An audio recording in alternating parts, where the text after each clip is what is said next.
Warning: the radio broadcast you're about to hear was made by men and for men. It may at times seem a little rough around the edges, brash, and certainly not canonically approved by papal authority.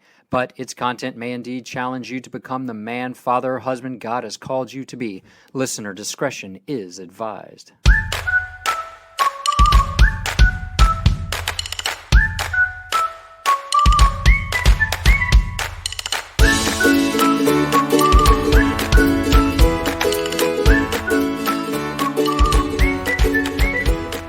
Welcome to another week of The Obligation. My name is Jason Murphy. So glad you are here. Busy week as usual. So many things going on. Temperature finally beginning to drop a little bit. Fall is upon us. Such a great time of change. We know that, as it seemingly the leaves are falling and it's symbolizing, the death. And then spring, we are rising. It's always a beautiful time, time of change, time with the leaves. My guest today probably doesn't see a whole lot of leaves where she's going to be calling from, but we'll get to that. I have a wonderful guest lined up, continuing on our Instagram interview series. This will be our second female to come on The Obligation. I may have to edit our intro from a show created by men and for men to a show created by Catholics for Catholics. So I may have to revisit that soon. But that being said, our first female visitor was the tattooed trad Catholic. That was Carolyn Inglesi out of New Jersey. We had a wonderful talk. She has found her reversion back to the faith through the traditional Latin Mass via the Fraternity of St. Peter, where she attends. Today, I have another wonderful story that we're going to get into, a story of reversion, and she is coming to us from the opposite coast, coming to us from California. So when we have our ladies on, we go far and wide. So without further ado, I'd like to bring on Gwen Stall, coming to us from Los Angeles, California. Gwen, how are you doing today? I'm doing good. How are you doing?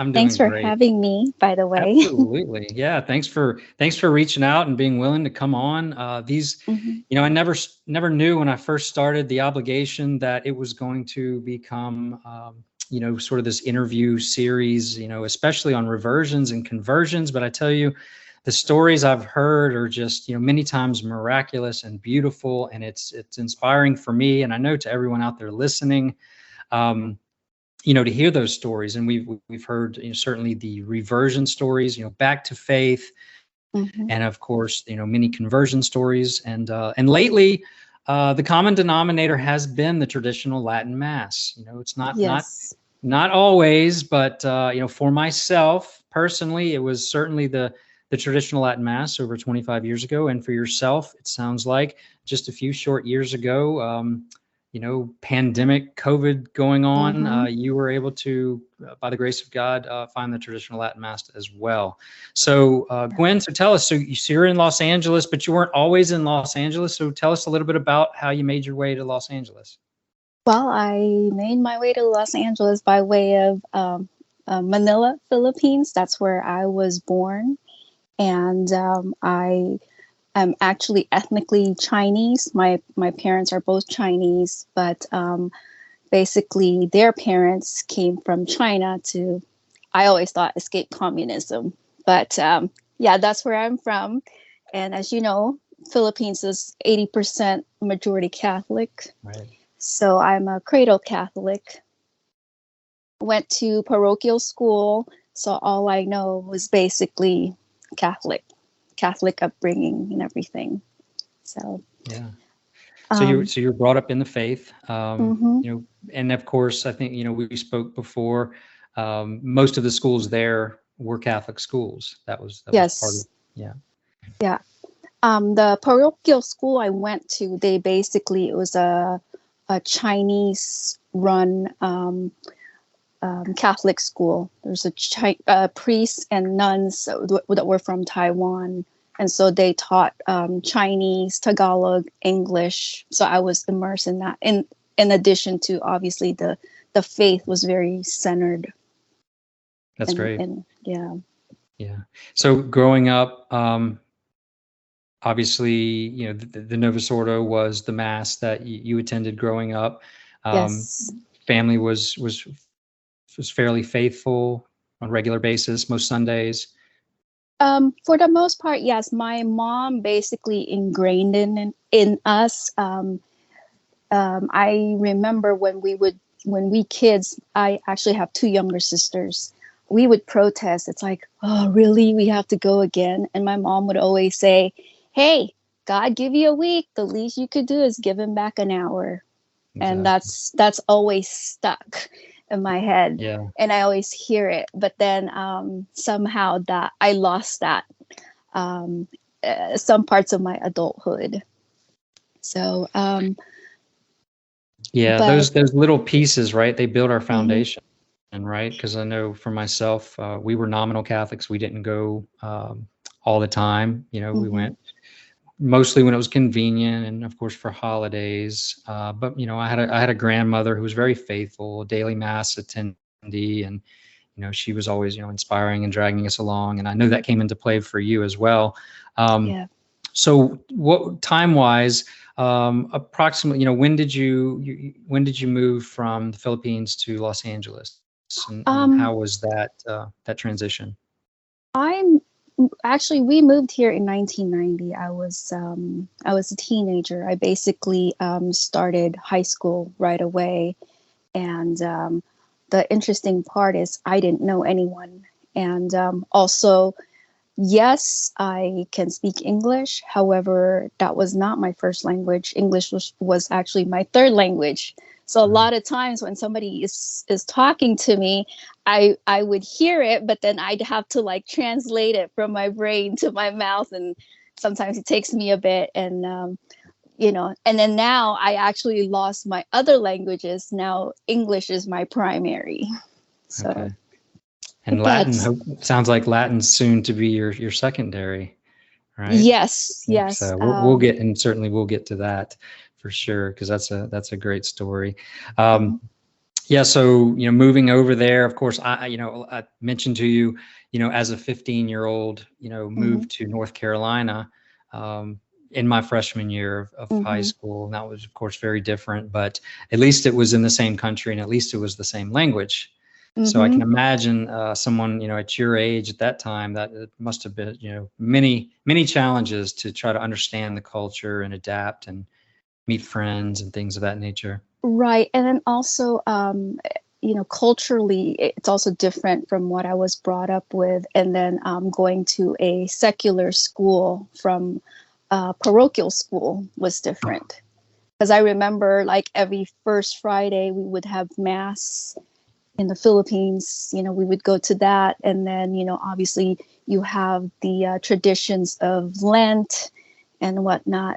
Also, Advent, preparing and stuff like that. Sure. So, Yeah.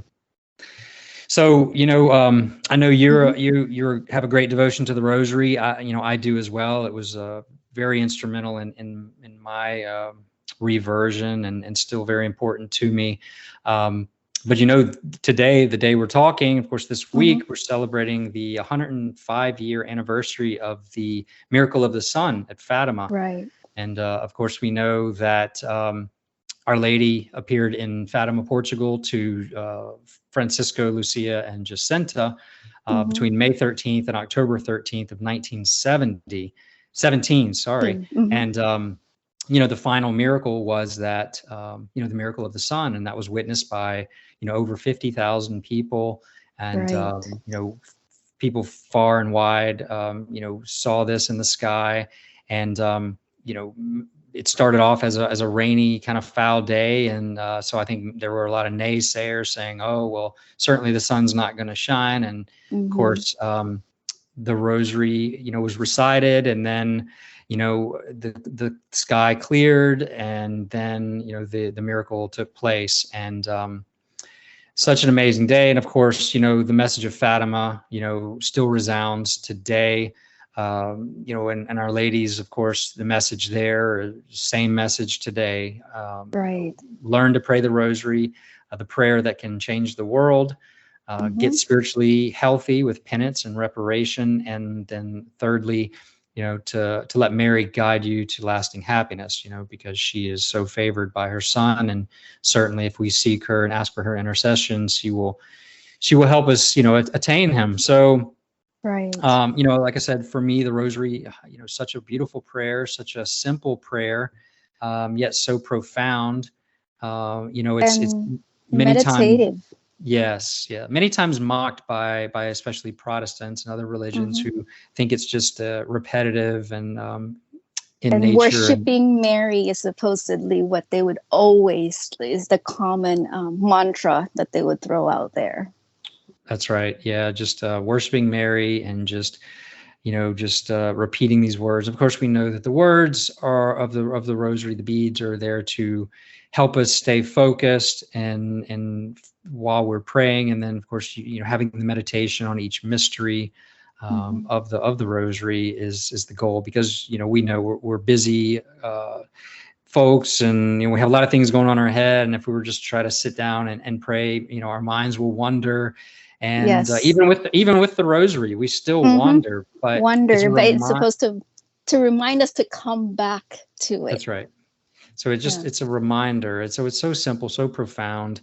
So, just had to mention that, a big anniversary, of this miracle of Fatima. I had a chance in I think 1999 to go to Fatima myself, and such a beautiful holy land there to go and visit, and the place where Our Lady had appeared and the angels appeared with the Blessed Sacrament. So, beautiful anniversary to remember. And I know you have a great devotion to the Rosary as well. I didn't know much about the Rosary growing up as a kid. I mean, I know my grandmother did, but I don't, I never recalled, praying that prayer or learning that prayer till much later in life. And I think you were able to kind of learn that as well. Yes, I learned that in Catholic school, because we would do rosaries, like especially like this month, the month of October, the month of the Rosary. We would do that. In the beginning, I just learned, you learn the prayers as a child, Our Father, Hail Mary, and Glory be. But then as we got older, they added, they introduced the more in-depth version, which is the mysteries and, is it the Fatima prayer?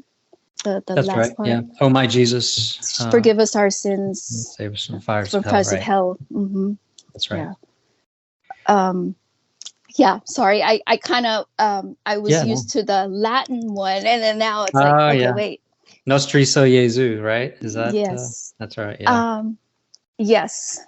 There's a few versions that I've learned. Sometimes I kind of revert back and forth to them. So I imagine in the Philippines, like you said, for the month of October, the Rosary was important. It was probably a very cultural thing as well, especially then thinking around to May for the May crowning.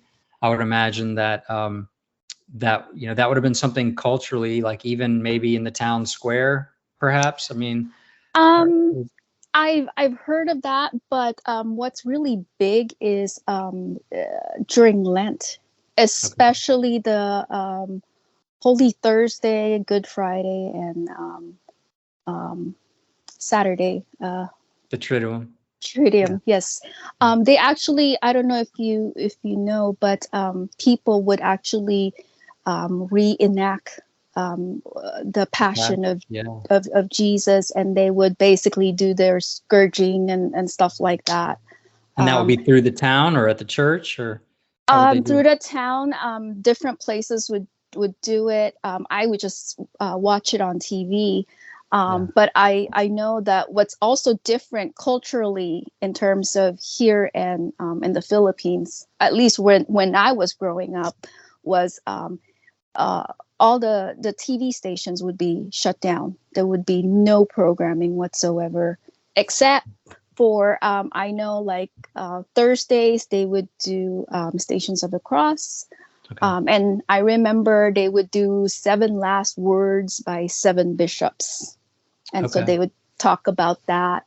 And I remember, then Easter, you do the full celebration. It's like for us kids, it's like, oh, great, TV's back, but that was what it was. But here I noticed, I was like, it's Holy Thursday, but there's no shutdown whatsoever. Everybody still goes to work on Good Friday. That's right. It was like such a weird cultural shock for me, actually. So yeah, for sure. So I know the Rosary, like I said, became really one of the first steps that you were taking to kind of returning to faith, and especially during, I guess, when COVID, when the lockdowns. Right. When COVID hit, yeah, exactly. I remember watching. It was Church Militant and Dr. Marshall. They were talking about, let's pray to our mother, pray the Rosary. And that's when I was immersed in that, praying it in Latin, how it's much powerful. And that's and this was before you knew about the traditional Latin Mass, right? Right. Yeah. So that it was like a slow immersion, I would say. And then I remember it was a shock to me too, watching Dr. Marshall pray, before his program, pray the Our Father in Latin. And to me, that was like, wow, I didn't know that people still do that. And then he started talking about the TLM, and I was like, what is that? And so with that was just like the seed that was planted, and it went from there. But so I think you mention in the Philippines that there was a church near your grandmother's house. Oh, yes. And the Talago language was spoken or used there? Yes. Basically, there was the church was called St. Joseph's Church. Okay. And basically, I would go there. It was basically kind of like almost right next door to my grandmother's house. And I remember I was about 8 or 9 years old after I got my communion, and my mom would tell me when I go to my grandmother's place, just make sure you go to church on Sunday. Okay. So I would go, and it's interesting how this priest was very, very traditional, very old fashioned. And I remember what he would say before his homily. He said, I see you ladies out there. You better wear your veils, cover your heads before you come to communion, or don't even bother coming up, is what he would say. Wow.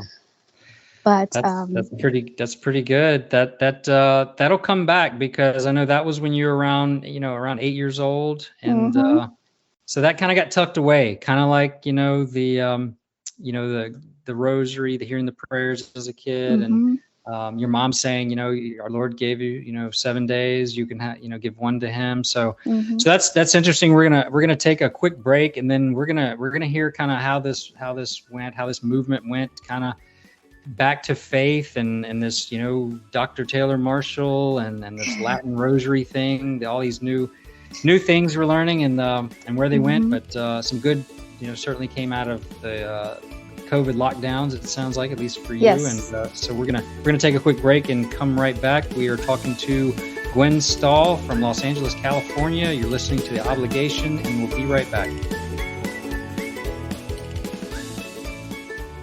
Hello, Carolina Catholic family. This is David Papandrea, founder and chairman of Carolina Catholic Media. Please join us during our 2022 Catch the Spirit Pledge Drive season, starting with Giving Tuesdays and culminating with our 36-hour Sacred Heart Share-a-thon. Your pledge will help us better plan and allocate resources to evangelize the truth of Jesus Christ across our 7 media platforms in the Carolinas. Every dollar raised goes back into the Carolina Catholic operating and capital expense budget to grow our apostolate. When you consider the state of the world and the extraordinary times that we're living in, with a cancel culture, unprecedented media bias, mistruths and disinformation everywhere, it's clear why Carolina Catholic Media is here. Our mission is to communicate the truth of Jesus Christ and the Catholic Church to over 5 million souls in the Diocese of Charlotte and upstate South Carolina. With that comes a commitment to create diverse local programs from our parishes, schools, and ministries. Our vision is to bring everyone together as one unified Carolina Catholic community. Carolina Catholic Media is a 501c3 nonprofit. Your financial gift is 100% tax deductible. To sponsor or donate, please email me at feedback@carolinacatholicradio.org or call me at 800-857-2909. That's 800-857-2909. We appreciate your prayerful consideration to support us during our Catch the Spirit Pledge Drive. May God bless you abundantly.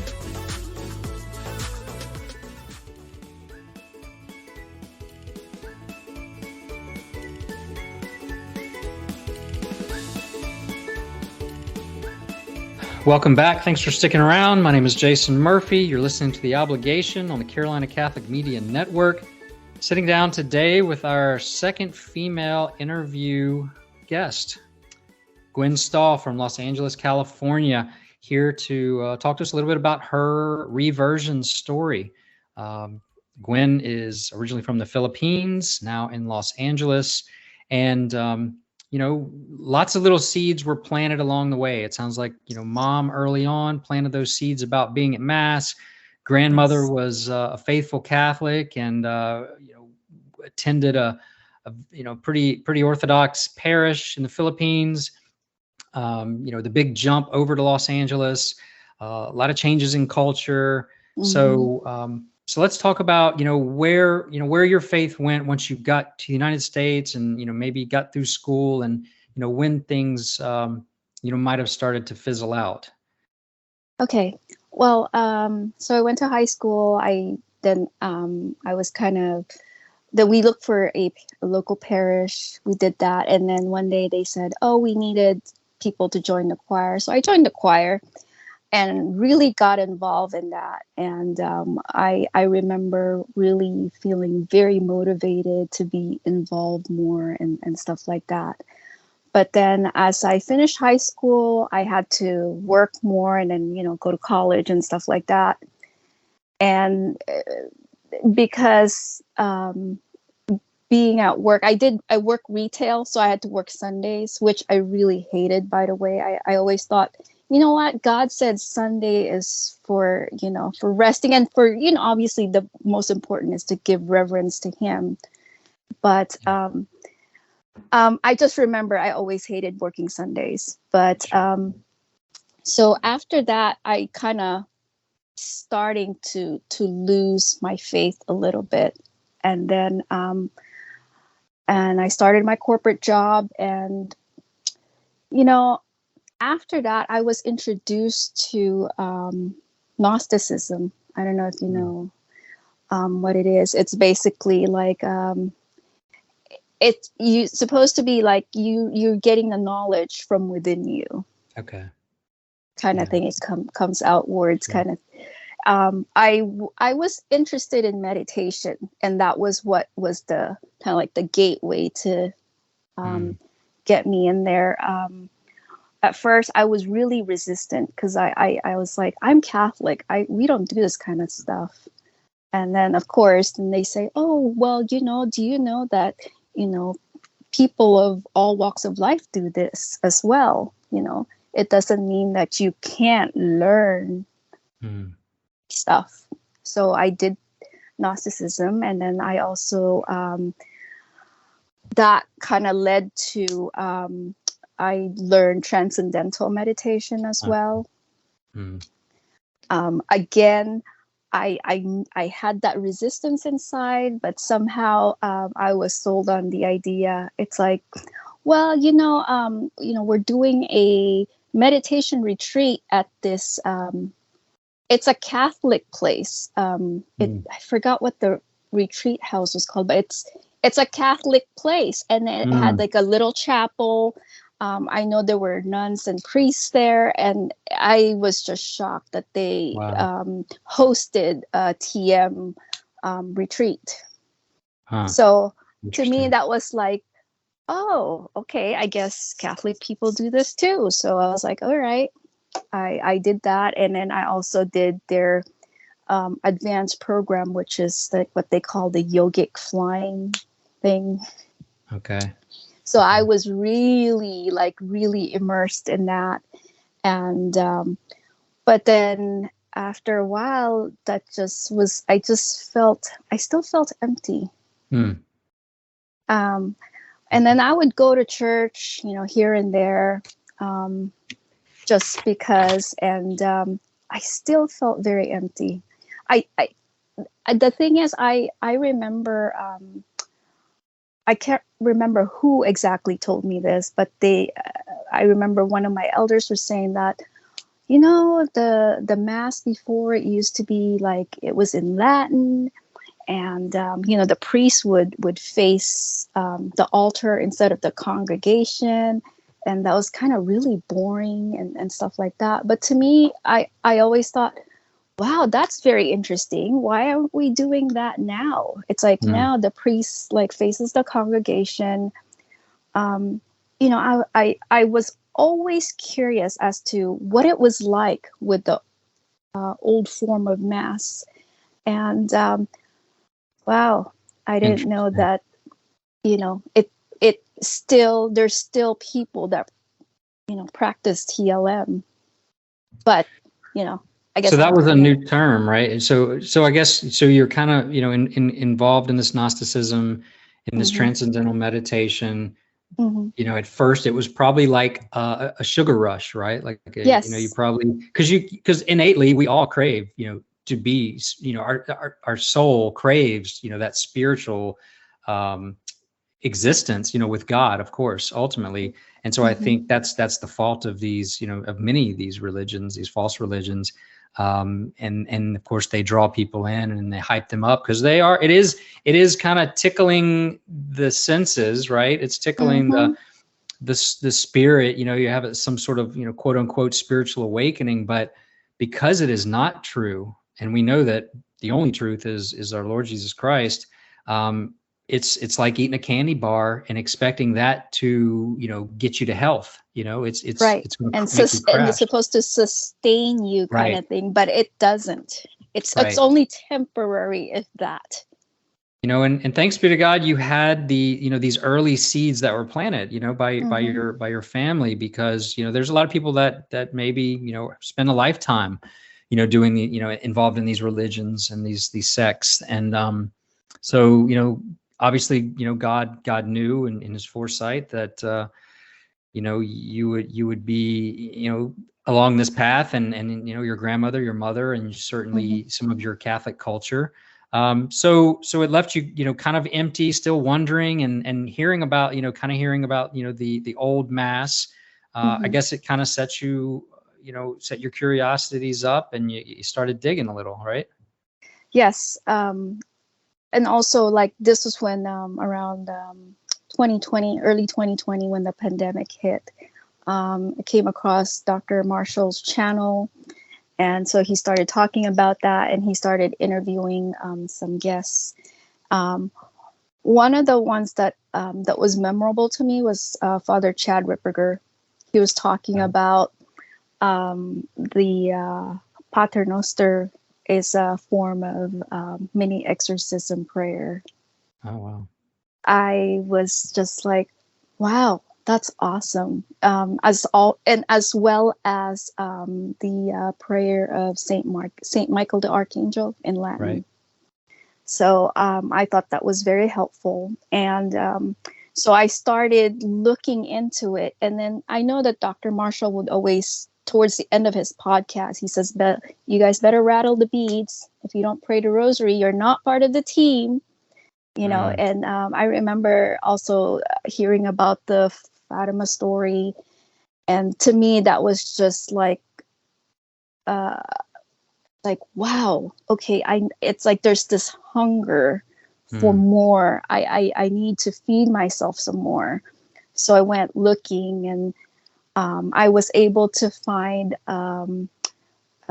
a channel. Basically, they did a recording of basically, joyful mysteries, the whole rosary in Okay. Latin. They basically did the whole thing. So I would listen to that and basically try to memorize the prayers as much as I can. Um, And then later on, I came across, I think it was Church Militant, and they were talking about the Novus Ordo and the difference between Novus Ordo and then TLM. I was like, what is TLM? You know? Yeah. And then when they said, oh, that's the traditional Latin Mass. And I know they would also say some prayers in Latin as well in some of their podcasts. And again, I just felt this hunger. And then, that basically got the ball rolling, where I just basically was just so hungry that I went and then researched some more. And I was like, okay, well, I got to see if there's a TLM in my area, because I hear a lot of people would, they've said that, oh, they have to drive far and wide to get to a Mass. Luckily for me, one of the parishes that I go to, as when we first moved here, there was two that we kind of alternate off in case we don't make it on time to one of the other ones. Okay. And this church basically had a TLM. And I was like, how come all this time I never knew that? Apparently, they brought it back after Pope Benedict, the decree or Summorum Pontificum. Well, that's interesting because, of course, during the pandemic, the churches chose to close the doors. Mm-hmm. And I think that was a death blow in many cases to many barely surviving and barely hanging on Catholics. Yes. But many of the traditional orders chose not to do that. They remained open, especially, I think maybe the Institute of Christ the King and Society of St. Pius X, and maybe some independent orders, Norbertines perhaps as well. And you saw a huge jump because a lot of people they needed that, they needed the feeding of their soul. And the traditional Latin Mass, it really, I think it really took off, especially around that time. And now it's interesting to see that, just last year with Traditionis Custodes, the restrictions coming out after it's now flourishing and thriving in such a way. But, you mentioned, finding, rosaries that were being prayed online. And our guest last week, Michael Rice with the Holy League, that is one of his apostolates. He goes on does live stream of the Rosary and of novenas and Seven Sorrows devotions and things. So such a great work. And, we're really, I think Catholics have really learned the art of Catholicizing social media. For a while, it seemed like social media had the upper hand. But Catholics have really dug in. Of course, we've paid the consequence as well because, we've been blocked from platforms. And our own Steve Cunningham, who provides a great apostolate, Sensus Fidelium, he was, on YouTube, and he was demonetized for much of his content. So he started his own platform. And I think you're starting to see that, of course, Donald Trump started his own platform, and any conservative and kind of right-wing thinking, traditional thinking, folks are having to find alternate ways. So I mean, as of right now, we're still able to operate and communicate via Instagram and of course Facebook, for the time being. But at least through that, we're starting to learn the art of it. We're starting to use something that perhaps was meant to corrupt. Use it to teach and to proselytize. Exactly. Yeah, that's right. So so that's beautiful. Yeah. Yeah. And hopefully we can, on the right or the conservative side, hopefully we can do something similar to what the left, that has been basically had monopolized. That's right. These platforms, so to speak. Yeah. A parallel economy is, I guess, what they would say, or parallel platform. Right. No, that's right. You have a post I saw on your page, and it kind of ties in with what you were saying, that hunger and those questions you had.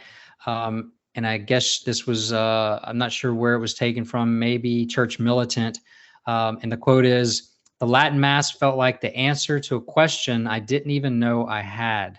It was the first time I had seen a Eucharistic celebration match the beauty, solemnity, and reverence I felt appropriate for the sacrament. And that is so true. That's based that with putting into words, me as a 20-year-old walking into a traditional Latin Mass for the first time, not having been inside a church or Mass for many years, that is what it felt like to me. And I know, the Shia LaBeouf story. If you've seen that interview, that sounds something that maybe he resounded. You didn't feel like you were being sold something, trying to convince you why you needed to be there. It was understood. The traditional Latin Mass speaks to us without words to teach us. And instead of the Novus Ordo that is filled with the dialogue and the distraction, and it's hardly possible to pray in many cases. Whereas the traditional Latin Mass is what it is. The lex orandi, lex credendi, just what it is in essence, it teaches us. So precisely. And also I think that I can't remember who, but again, I've heard so many things that somebody had said that with the Novus Ordo, they're trying so hard to be like the Protestants, through music and all that, stuff. And it just doesn't work. That's not how Catholics are. Yeah. And, another celebration this week is the 60-year anniversary of Vatican II. So October 11th was the 60th anniversary of the commencement of Vatican II. And I always refer to the fruits of Vatican II and now the statistics improve as the holy science, the sweet holy science. I like to box, so in boxing they talk about the sweet science of boxing. Well, I like to refer to the sweet holy science of what has come out of Vatican II, because we can look at the decline in vocations and in the priesthood and in the religious orders of men and women. We look at the number of Catholics that do not attend. We look at the belief in the real presence, less than 30% of your average Catholic. So I don't know what we you mentioned earlier about they're trying to Protestantize, and why can't they learn from their mistakes? Why can't the church learn from its mistakes? And look at this, because there's certainly nothing positive that we can see. We can twist, and some of the church hierarchy, they can twist and misconstrue ideas and principles and goals maybe they had, their intentions perhaps, but the facts are the facts, right? Exactly. The truth always prevails. And, a Catholic Church is started by Jesus. That's the truth. All the other churches started by humans. That's, it's like, that idea should sell itself. And it's just unfortunate. Pulling a stat off of Mass of the Ages site, latinmass.org, 1960, 70% of Catholics attended Mass regularly. And today that number is just over 20%, close to 30%. And interestingly enough, because you mentioned the Protestants have pretty much stayed consistent at 40%. Since then. Not much has changed. They've kind of stayed there. So, we've tried to open the gates and pull down our doctrine and pull down our worship, to let others in. But unfortunately, in doing that, we've let all of our own out. And it's a sad state of affairs, unfortunately. But there is hope. There's always hope. We know the gates of hell shall never prevail against the church. That's right. But anyway, we're gonna take a quick break. We're talking to Gwen Stall, Los Angeles, California, talking about her reversion back to the faith through the traditional Latin Mass. We're gonna take a short break, come back and hear a little bit more. Thanks for sticking around. Did you know that 90% of older adults wish to stay in their home as they age? Aging in place has many benefits. It tends to improve quality of life, which in return improves physical health. Also, retaining independence as we age is critically important to our mental health. Hi, my name is Meredith Stignan, and I am the president of Harmony Home Solutions and an active parishioner of St. Patrick Cathedral. We are your trusted partner for aging in place. We strive to enhance the lives of older adults and their families by providing premier aging in place and universal design lifestyle solutions that increase safety beautifully. Now is the time to get your aging in place plan in order with Harmony Home Solutions. Visit our website today at hhsclt.com. Again, that's hhsclt.com. Or give us a call at 980-220-8821. Again, that's 980-220-8821. We want to help you live an empowered and beautiful life.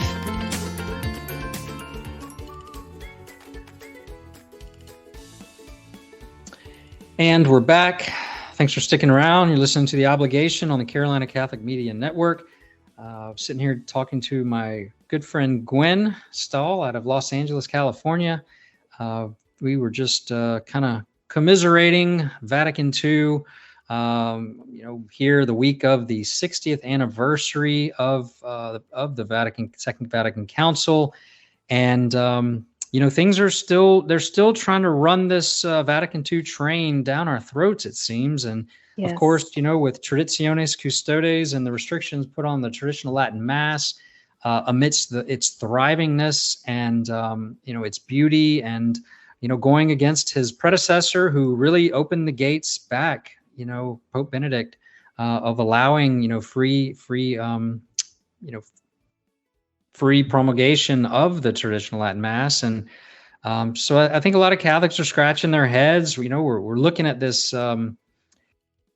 this whole synod on synodality and all the strange things that are accompanying it. The promotion of this LGBTQ embracement. Of course, we love all souls and we support all souls, but just kind of, wanting to, impress this on us, like, we should just go along with it and shouldn't question it. And, so many other things, the ecumenism, are bringing in, the Protestants and lining up, women in the dicastery of bishops, which is, very unorthodox and not typical. There's so much, Gwen, but you mentioned, there was a great resource. I think it's been helpful for you. I know it's been helpful for many. The Mass of the Ages, right? Yes, the Mass of the Ages. I wanted to give credit to for really, they were the other basically media that helped open my eyes and got me to really look into the TLM, and that basically definitely I was, after watching it, especially the first part, I was like, okay, that's it. I'm going to go find a church that has the TLM, and I'm just going to do it. It doesn't matter if I don't know the language, I don't know the format, how it works, I'm going to learn. Yeah. And that's what I did. It's a great resource. I know prior to Traditionis Custodes and my earlier involvement, with the traditional Latin Mass, as I was, married for, roughly 16 years, and the TLM wasn't really a part of our worship, on Sundays. We kind of had folded into a local Novus Ordo parish, very Orthodox, very, our Diocese of Charlotte, has a nice bubble comparatively. But in the back of my head, I kind of always knew that, there was a little bit lacking there. It was a little more distracting. But I didn't push it. And then, when Traditionis Custodes happened, I began talking about it, kind of making people more aware of what's going on. And, many folks have mentioned and said, hey, without, you talking about all of this, I would have never even thought about it. Didn't even know it existed. And now, many of these people are going to it. And so Mass of the Ages, my wife, she watched it, and I think it was eye-opening for her. I think it's eye-opening for anyone to really look at it. I mean, again, and I think if anybody knows how to use the sweet holy science, It's those guys over there, Mm-hmm. because they break it down, and it's not in a conspiracy theory, No. kind of connecting strange dots. It is it's very factual, and looking at the involvement of Mm-hmm. the players there, the nefarious motivations, to really change things and do some damage to the church. I talked a while back about the Coca-Cola experiment back in the Mm-hmm. 1980s, Mm-hmm. and Coke reversed their formula after 78 days because they realized people weren't drinking the new formula. And Uh-huh. of course, the executives, of course, all of them had the intentions, the good intentions of Coke. They wanted to see Coke stock improve. They wanted people drinking Coke. So they Right. immediately, within 78 days, not even 3 months after they rolled out this, I'm sure hundreds of millions of dollars to change this That formula, they recognized the exactly. problem. So why do our church leaders? And unfortunately, the answer is because there are bad players in this game who want to see destruction to the church. Right. And we can talk about, individuals, we can talk about organizations, we can talk about the Masons, the communists, Mm-hmm. Mm-hmm. lots of folks who've infiltrated the church and infiltrated seminaries and vocations to Yep. do harm to the Catholic Church. And it is a spiritual battle, right? It is. And basically, if you want to destroy something, you destroy it from within. Let it implode itself. And that's what Yeah. happened with the church, along with a lot of other institutions of this once great country, right? Absolutely. And for some reason in the 1960s, the church felt that it needed to keep pace with the world. And, this free love idea, and this, Mm-hmm. removing the formality, the old language, and maybe bringing it up to speed so when everyone can understand it. But that was what the beauty of the old Mass was, because most Exactly. people didn't speak Latin anyway, Mm-hmm. hundreds Mm-hmm. of years ago. But to your point, of just knowing that it was something better, that's how I Yeah. felt.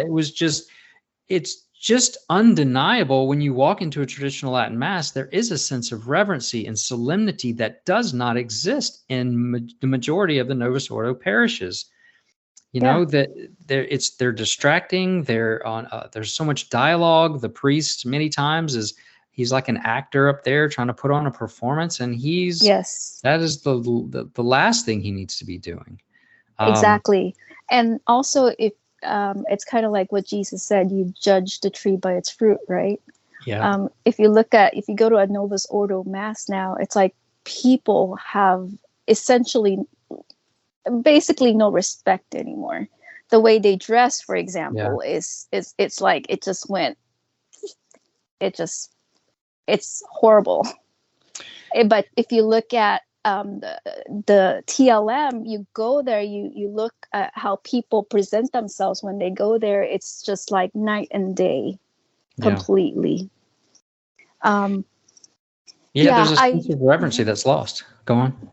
Oh, sorry. Yeah, I actually was just going to add really quickly. There was one day I was in line to go to confession, and then this altar boy came up. And he asked me, "Hey, is this the line for confession?" I said, "Yeah." I said, "Hey, you're one of the altar boys, right?" He says, "Yeah." I said, "If you want, you can get ahead of me, and so you could get changed and whatnot, get ready." And so I said, "Hey, can I ask you something?" And I said, "How old are you?" And he says, "Well, I'm 14." I was like, "Oh, how long have you been serving at this TLM?" And he says, "About a few years." I said, "How do you like it?" He says, I love it." I was like, "So which one do you prefer, the Novus Ordo or this one?" He says, "This one." Because he says, with the Novus Ordo, everyone is just going through the motions. That's it. Yeah. There's no reverence whatsoever. But he said, this is, I quote, he says, "Yeah, it's just more, you feel reverence. There's a lot more, you're closer to God. You feel closer to God. You feel you're being nourished." Yeah. No, it's true. And it just, it reflects even out in society and in culture, If you want to see what what Catholics look like, take those those Catholics individually or as a group and put them in a secular environment and see what it looks like. And I can tell you, with kids in several different Catholic schools, when we're talking about that 30% of Catholics who believe, it's not just some number on a computer screen or the people in your church. It's the people in the school. It's the people at the football games. It's the people at the soccer field. If those those are the same people that only 30% believe and that are going to take their faith serious. And so it's an issue. It's an issue because the parents don't understand. If they don't understand, the faith and the commands of the church and the tenets of the church, how can they understand modesty, right? And proper language and anything, any number of things. And when your kids are out there and they're exposed to that, I mean, I've said many times that I think a Catholic school can be more dangerous than a public school, because at a Catholic school, the children will look at the rest of the kids and say, well, these are all Catholics and they're doing this and they're looking at this and they're talking like this and they're dressing like this.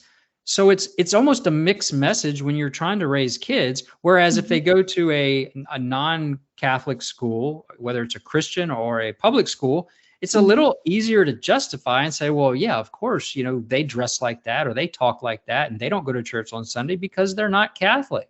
But when you've got the Catholics doing the exact same thing, because only 30%, it's not a huge number. It's a tough walk. And so I say that because, we recently had the 50th anniversary of the Diocese of Charlotte, and it was at the end. I guess the final event was at a baseball game in Charlotte. So at one of the minor league fields, and it was wonderful. A lot of priests were there, and nuns were there. A nun throughout the first pitch, and we were there. We did a live broadcast. We had a table, and we had Rosary set out. So you had nuns in their habits and priests and seminarians or Catholics. And I looked out and I thought, wow, this is like what a real Catholic culture might look like. Because please God, I'm not trying to judge anyone, but I'm thinking of, the folks who went out and to participate with that are probably in that 30%. I mean, the bishop's there, the vicar general's there, these committed nuns and priests and seminarians. So I'm thinking, okay, well, that's the 30%, but the majority of them there. So that's what a Catholic culture. But then if you take the non 30% and you bring them to, say a high school football game, and the girls are dressed like, and the cheerleaders and the dance crews, and it's mixed messages for the kids, unfortunately. And it's sad because Catholics just don't get it, and the church is not doing anything to help them get it. It's almost like they're putting a ceiling over their head to keep them where they are. And it's very sad right now. Well, also, one thing it comes to mind too, Father James Martin. Yes. I'm all for, yes, sometimes it's like, yes, we need to include certain people. It's like, help them spiritually, but it doesn't mean that we need to convert the youth. Yeah. I have a problem with this whole, the movement, trying to get kids involved in that and immersing the kids. And it's like, no, I'm sorry. That's just demonic to me. Yeah. It's a lot of strange things. And that's where the church is it's just hard to look at, because the primary role of the church is teaching the faith and not engaging in, social matters such as the environmental things that we're hearing about and the economy and military strategy. The church is to help souls get to heaven, and those things are important. Those are important things, but it's not the church's role. And I had a post. I got a little bit of backlash on it last week, because one of the local churches here in Charlotte, for their confirmation class, they taught recycling. and how to use the different methods of recycling for the different types of plastic. And they were proud about it. They put a social media post about it. And I know 15 and 16-year-olds because I have one and I've been one. And I know if you're talking about that garbage while they're starving for the faith, and literally that's a pun there, talking about that garbage. So I didn't even, I'm so tired I didn't even catch that one, but that was a good one. You know, I would have flipped out. I mean, when less than 30% of kids even know what the Blessed Sacrament is, but we're more concerned about saving the environment and where the Coke bottles go and where the red Solo cups go. I mean, unbelievable. But that is unfortunately where things are going. Yeah, and I remember hearing I think it was Dennis Prager. He was saying that this Pope he's more of a leftist than someone he worships the left essentially than what he's supposed to be worshiping instead of God, and trying to win souls over to get to the other side. Well, I mean, it's just funny because, I mean, as devoted as you are to the Rosary, of course, we know the Rosary is now a sign of extremism, tied in with right-wing extremist gun owners and things like that. And the TLM, the devotees of the TLM are looked at as right-wing extremists, even by our Holy Father, who's calling us extremists and rigorists. Right. And it's just, it's certainly not building any bridges that I see going anywhere that I want to get on. And exactly. And he's calling, us conservatives as divisive, or people who wants to attend the TLM to be divisive. It's like, well, it's a very interesting thing. Yeah, it's because it's right in, it's right in pace with what's going on in politics.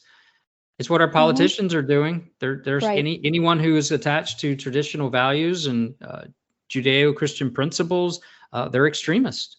They're holding society back, and unfortunately, our church is doing the same thing to those who want to adhere to traditional values and worship and faith practices. But this next tradition, this next generation, I think a lot of our youngsters are hungry, really hungry for something. And a lot, I noticed that a lot of them are getting to be more conservative, looking for tradition. It's like, this is something, I personally think that this is like one of the hidden treasures of the Catholic Church, the TLM. It's like, why are we hiding it? We're supposed to share it, be proud of it. That's our heritage. That's what it is to be a Catholic. So we don't get accused of just complaining. We've identified several problems. We've talked about them, i.e. complained about them. What can we do going forward? Some closing remarks, some closing thoughts for those who are maybe just hearing about the TLM like yourself and have no clue, who've been away from faith or maybe not even a Catholic. What are some thoughts, Gwen, on someone who's been there, who's going through it, to not get caught up in all the negative stuff, but to really get active and do something about it? I think that obviously pray more, especially the Rosary. I would credit the Rosary as having helped me to steer me in the correct path and basically brought me home back to the church. I think that if it wasn't for the Rosary, I probably wouldn't have found all these resources about the TLM. So that was what had helped me come back home. I would say also, I forget the website. Is it Mass of the Ages is where you find good plug, because I was going to plug them again too. That's the easiest, quickest way. It's latinmass.com. Very good. Thanks for reminding me. No problem. Yeah. Because that wasn't a resource then. This was before the first episode came out. I basically Yelped it. Or Googled it and said, Oh, wow. traditional Latin mass near me. That's what came out. But it's great that they did that. Let's see here. I say just see, for me, one of the biggest things was fear. It's like, oh boy, it's a new mass and a new time. I mean, it would be new to me going there. It's like, oh, what do I do? But you know what? There are people that would be willing to help you in terms of, it seems like everyone is just very welcoming. They're not just, kind of all to themselves type of thing. It's like everyone prays, but they will help you. So I think in summary, we've said this before here on the show, and I've heard it from someone, and I may not be saying it verbatim, but there's it takes at least 3 times to go to the traditional Latin Mass. The first time you go, you're going to be confused. Yes. The second time you go, you're going to be intrigued. And the third time you go, you're going to believe. So I say that, give it a try, give it a look, and compare, do your own research, take a look, and you don't have to know Latin. Exactly. We talked about it the other day. No one here speaks Aramaic or mostly Latin or Greek, but we could all watch the Passion, even without the subtitles, and I think we'd all understand what happened. Exactly. And the Mass is very similar to that. If you go and you know what the essence of it is, so just go and experience the traditional Latin Mass, and I think you'll be a believer. Gwen, Definitely. It was a true pleasure talking to you. And Likewise. As I said before we got started, we probably wouldn't make it through all of the things we wanted to talk about. So we may have to do a second episode with you. But I really appreciate you reaching out and sharing your reversion story. I think more people need to hear about that, and I look forward to talking to you again soon. Thanks for having me. I really appreciate you, giving me the time and the platform to share my story. Absolutely. Well, God bless and Esto Bless Vir. you too. If you enjoyed this episode and have any questions or comments or would like to come on the show and discuss your faith walk or any issue regarding the Catholic Church, send us an email at feedback@theobligationshow.com. You can also catch all of our previous episodes and all of the shows of Carolina Catholic Media at www.carolinacatolic.org. Click that donate button and we'd greatly appreciate it. There are also many opportunities to sponsor the show, the radio station, and the Catholic Men's Conference. Join Sensus Fidelium, Harmony Home Solutions, and Wallach Investments, who have pledged their funds to help keep Catholic radio on the air and relevant. Sensus Fidelium is a collection of Catholic homilies, apologetic videos, and other resources to grow in one true faith. They can be found online at www.sensusfidelium.com. Wallach Investment, LLC is a strategic moral investing firm committed to placing their clients' interests ahead of their own. Their mission is to be a force of good in their relationships to make the most of their clients' investment, giving them the time and confidence to pursue their mission. Contact Daniel Wallach at www.wallachinvestments.com for more information. For the Obligation Radio Show, the Catholic Men's Conference of the Carolinas, and the Carolina Media Network, my name is Jason Murphy. God bless and Esto Vir.